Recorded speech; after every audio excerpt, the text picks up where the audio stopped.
Hello guys, aku এটা নতুন ভিডিওলে আপোনাক স্বাগতম জনাইছো। একচুয়ালি আজি বহুত ৰাতি হৈ গল।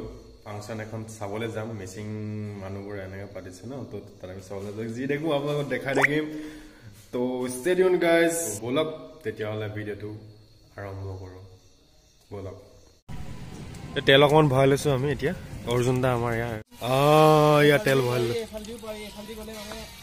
50 টকা হে বো অকমান দুখীয়া মানুহ আমি পইচা পাতি নাই যেন তেন চলি আছো 50 টকাত আকৌ আহিবগে লাগিব ঠিক আছে এই ভাই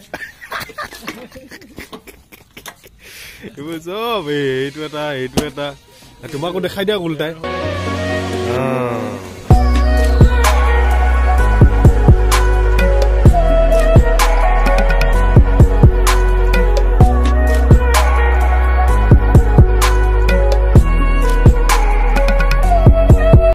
কাকদ্বীপ চৌক পৰাগ উৎসৱ তো পৰাগ বুলি ক'লে আমাৰ মিচিং সম্প্ৰদায়ৰ সকলোৱে জানে পৰাগ কি হয় তো আজি আমি চাবলৈ আহিছো তো বহুত মানুহ আছে আমাৰ দোস্তিকেইটাই মানে ফটো মাৰি আছে একচুৱেলি বলক ধেমাজিৰ পৰা মানুহ আহিছে একচুৱেলি গান গাবৰ কাৰণে ছিংগাৰ আহিছে তো বলা